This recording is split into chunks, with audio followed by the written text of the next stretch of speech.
하시고 모든 염려하시니 나는 숲의 새와 같이 기쁘다. 내가 기쁜 마음으로 주의 뜻을 행하면 주의 영이 함께함이라. 성령이 계시네 할렐루야 함께하시네. 좁은 길을 걸으며 맘나 기뻐하는가 주의 영이 함께함이라. 세상 모든 욕망과 나의 모든 정욕은 십자가의 힘이 못을 받았네. 어두운 밤이 지나고 무거운 짐 벗으니 주의 영이 함께함이라. 성령이 계시네 할렐루야 함께하시네. 좁은 길을 걸으며 맘나 기뻐하는가 주의 영이 함께함이라.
오늘 함께 묵상할 말씀은 베드로전서 4장 1절로 10절입니다.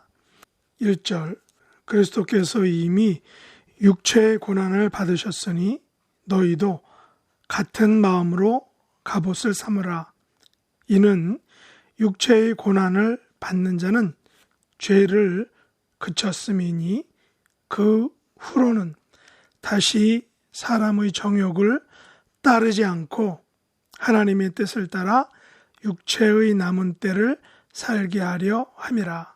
너희가 음란과 정욕과 술취함과 방탕과 향락과 무법한 우상 숭배를 하여 이방인의 뜻을 따라 행한 것은 지나간 때로 족하도다. 이러므로 너희가 그들과 함께 그런 극한 방탕에 다름질하지 아니하는 것을 그들이 이상히 여기어 비방하나 그들이 산자와 죽은 자를 심판하기로 예비하신 이에게 사실대로 고하리라. 이를 위하여 죽은 자들에게도 복음이 전파되었으니 이는 육체로는 사람으로 심판을 받으나 영으로는 하나님을 따라 살게 하려 함이라. 만물의 마지막이 가까이 왔으니 그러므로 너희는 정신을 차리고 근신하여 기도하라. 무엇보다도 뜨겁게 서로 사랑할지니 사랑은 허다한 죄를 덮느니라. 서로 대접하기를 원망 없이 하고 각각 은사를 받은 대로 하나님의 여러 가지 은혜를 맡은 선한 청지기 같이 서로 봉사하라. 만일 누가 말하려면 하나님의 말씀을 하는 것 같이 하고 누가 봉사하려면 하나님이 공급하시는 힘으로 하는 것 같이 하라. 이는 범사에 예수 그리스도로 말미암아 하나님이 영광을 받으시게 하려 함이니 그에게 영광과 권능이 세세 무궁하도록 있느니라. 아멘. 오늘 말씀의 제목은 마지막 때를 사는 지혜입니다. 베드로 사도는 1세기 기독교 핍박의 시대를 살아가는 그리스도인들에게 고난과 핍박의 때를 만나 지혜롭게 사는 방법에 대해서 교훈해 주고 있습니다. 마지막에 가까이 왔다라는 말은 분명히 종말에 대한 언급이죠. 그러나 베드로 시대나 우리 시대나 항상 강조되는 그런 말입니다. 베드로 시대나 또 우리가 살고 있는 지금이나 항상 마지막 때가 가까이 왔다라는 그런 마음을 가지고 또한 그런 시대를 살아가고 있다는 것입니다. 그러나 베드로가 살던 시대에는 로마 제국의 기독교 박혈에 의해서 말 그대로 한치 앞을 알 수 없는, 다시 말해서 언제 어떻게 핍박을 받아 죽을지 모르는, 항상 언제가 마지막이 될지 모르는 그러한 불확실한 시대, 살벌한 시대를 살아야만 했다라는 것입니다. 그런 의미에서 만물의 마지막이 가까이 왔다라는 말은 오늘날처럼 시대적인 종말이 가까이 왔다라는 의미도 분명히 있지만, 특별히 로마 제국의 사슬퍼런 핍박으로 인하여 개인의 생명이 하루살이 같았기에 우리 그리스도인들은 하루하루가 마지막일지 모르는 긴장된 삶을 베드로 사도 시대에는 살았다라는 것입니다. 그렇다면 이런 마지막에 가까이 온 시대를 살아야 하는 베드로 시대의 그리스도인의 삶은 어떠해야 하는지 베드로 사도는 각 곳에 흩어져 살아가는 하나님의 백성들에게 마지막 때를 살아가는 삶의 지혜에 대해서 교훈하고 있다라는 것입니다. 먼저 베드로가 말한 고난의 유익에 대해서 살펴보고자 합니다. 베드로에 의하면 고난의 모범, 고난의 시조는 바로 예수 그리스도라는 것입니다. 여기서 고난은 육체의 고난을 의미합니다. 예수님이 받으신 육체의 고난은 십자가의 고난이었습니다. 예수님은 이미 육체의 고난을 충분히 받으신 분입니다. 그런데 베드로는 예수님이 받으신 육체의 고난을 언급하면서 그리스도인들에게 같은 마음으로 갑옷을 삼으라 라고 권면하죠. 육체의 고난이 그리스도인들에게 갑옷이 된다라는 말입니다. 갑옷이란 전쟁에서 적의 칼이나 화살 같은 공격으로부터 보호해주는 방어용 장비입니다. 그렇다면 그리스도인이 당하는 육체의 고난은 방어용 장비, 곧 그리스도인들에게서는 갑옷과 같다는 것입니다. 그 이유는 육체의 고난을 받은 자는 죄를 그치기 때문이라는 것입니다. 육체의 고난을 받은 그리스도인은 다시 사람의 정욕을 따르지 않고 하나님의 뜻을 따라 육체의 남은 때를 살게 되기 때문이라는 것입니다. 다시 말해서 육체의 고난을 받지 않았을 때에는 하나님의 뜻이 아닌 이방인의 뜻을 따라 살게 되었다는 것입니다. 이방인의 뜻을 따라 행하는 삶이란 음행과 정욕과 술취함과 방탕과 향락과 무법한 우상 숭배를 행하며 사는 삶이다라는 것입니다. 그러나 그리스도인들은 육체의 고난을 당하게 되므로 비록 몸은 고난을 당하지만 영은 새로워지고 또한 죄를 멀리하는 경건한 삶을 살게 된다는 것입니다. 이것이 베드로 사도가 말한 육체의 고난에 대한 유익이다라고 할 수 있습니다. 물론 그리스도인들이 경건하게 살려고 하면 세상은 더욱 우리를 괴롭히고 놀리고 비방할 것입니다. 왜냐하면 그들과 함께 죄를 지으면서 그들과 어울려주지 않기 때문이죠.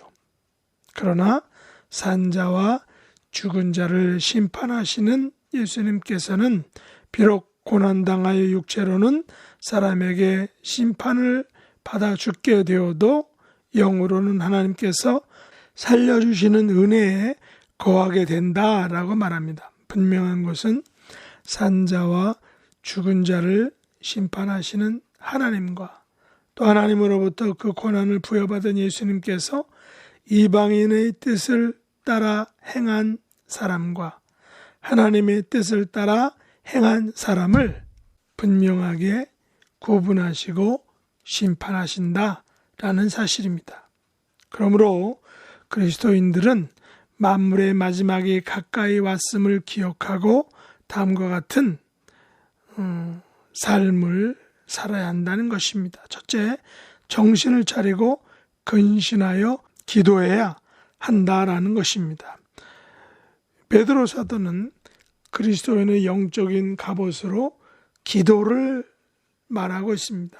기도는 우리를 정신 차리게 합니다. 기도는 우리를 근신하게 합니다. 기도는 우리가 일하는 대신 하나님께서 일하게 하는 방편이기도 합니다. 기도를 통해서 하나님과 끊임없이 대화하고 커뮤니케이션 하게 될 때 우리는 깨어있게 되고 정신을 차리게 되고 근신하게 되는 것입니다. 둘째, 무엇보다도 뜨겁게 서로 사랑하라 라고 8절에서 말합니다. 왜냐하면 사랑은 허다한 죄를 덮어주기 때문입니다. 그러면 허다한 죄를 덮어주는 사랑은 어떤 사랑입니까? 바로 예수님께서 십자가에서 보여주신 사랑입니다. 그 사랑은 여기서 한글 성경에서는 뜨거운게 사랑하라 라고 했는데 영어 표현에서는 intense, 그 다음에 unfailing love라고 이렇게 이야기를 했습니다. 인텐스한 사랑이라는 것은 열렬한 사랑, 진지한 사랑, 또 unfailing love라는 것은 다함이 없는 사랑, 무한한 사랑. 우리말 성경은 마치 사랑하는 연인들의 사랑처럼 그리스도인도 뜨겁게 사랑해야 된다. 뜨겁게 서로 사랑하라 라고 이렇게 말하고 있습니다. 우리는 이같이 뜨겁게 사랑하시는 분이 바로 예수님의 십자가의 사랑인 것을 우리가 알 수 있습니다.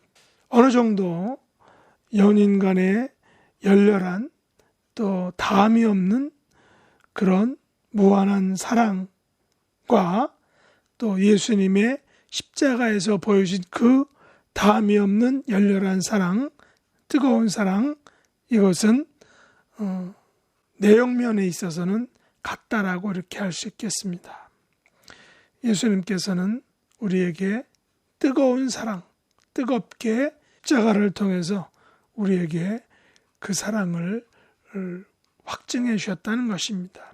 또 셋째로는 여기 보면 베드로 사도는 서로 대접하기를 원망 없이 하라 라고 이렇게 말하고 있습니다. 대접하는 거 쉬운 일은 아니에요. 원망이라는 것이 있을 수 있죠. 내가 이만큼 대접했는데 대접을 받은 사람이 나중에 응답을 할 때 내가 대접한 만큼 대접을 받지 못하게 되면 서운할 수도 있습니다. 그러나 그런 대접이 아니라 원망 없이 하는 대접, 조건 있는 대접이 아니라 조건 없는 대접을 베풀라는 것입니다. 예수님의 십자가의 사랑도 조건 없는 사랑, 조건 없는 대접이었던 것입니다. 그 다음 네 번째는 각각 은사를 받은 대로 서로 봉사라라고 10절에서 말하죠. 교회는 혼자 모든 것을 하는 방식으로 사역하는 곳이 아닙니다. 교회는 각각 은사를 맡은 대로 서로 봉사하는 것입니다. 마지막에 가까이 오면 모이기를 피하고 함께하기를 멀리하죠. 그러나 교회는 독불장군이 아닌 서로 하나가 되어 봉사하는 유기적인 서로 연결된 살아있는 기관이라는 것입니다. 서로 각각 짐을 나누고 사역을 나누고 기쁨을 나누는 곳, 이것이 바로 교회다라는 것입니다. 마지막으로 범사에 하나님이 영광을 받으시게 해야 한다라고 말합니다. 예를 들어 만일 누가 말하려면 하나님의 말씀을 하는 것 같이 해야 한다라고 합니다. 사람들은 자기 말하기를 좋아하죠. 자기 칭찬하기를 좋아합니다. 심지어 설교에서도 자기 말만 많이 하는 설교자들을 봅니다. 우리가 무슨 말을 하든지 자기 말이 아닌 하나님의 말씀을 해야 한다는 것입니다. 왜냐하면 나의 말은 힘이 없지만 하나님의 말씀은 역사하는 힘이, 살아 역사하는 힘이 있기 때문에 그렇다는 것입니다. 그렇다면 우리가 고난 중에 마지막 때를 이렇게 살아야 하는 이유는 무엇일까요? 베드로 사도는 이는 범사의 예수 그리스도로 말미암아 하나님이 영광을 받으시게 하려 함이라고 분명하게 말하고 있습니다. 우리들도 범사의 예수님으로 말미암아 하나님이 영광을 받으시는 삶을 살아가는 그런 귀한 성도가 될 수 있기를 예수님의 이름으로 축복합니다. 기도하겠습니다. 하나님 아버지, 그리스도인들이 받은 고난을 인하여 죄를 그치고 하나님의 뜻을 따라 행하는 삶을 살게 하심을 감사합니다. 육체의 고난이 없으면 분명히 이방인처럼 살 것이지만 육체의 고난으로 하나님의 뜻을 따라 살고자 하는 마음을 갖게 해주신 것을 감사합니다. 마지막에 가까이 왔으니 기도하게 하시고 서로 사랑하게 하시고 서로 대접하게 하시고 서로 봉사하는 그런 성도의 삶을 살아갈 수 있도록 해주시기 원합니다. 이런 삶을 통하여 마지막 때를 지혜롭게 살아가는 하나님의 백성들이 되게 하여 주시옵소서. 예수님의 이름으로 간절히 기도드렸나이다. 아멘. 하늘에 계신 우리 아버지여, 이름이 거룩히 여김을 받으시오며 나라의 임하옵시며 뜻이 하늘에서 이룬 것 같이 땅에서도 이루어지이다. 오늘날 우리에게 일용할 양식을 주옵시고 우리가 우리에게 죄 지은 자를 사하여 준 것 같이 우리 죄를 사하여 주옵시고 우리를 시험에 들게 하지 마옵시고 다만 악에서 구하옵소서. 대개 나라와 권세와 영광이 아버지께 영원히 싸움나이다. 아멘.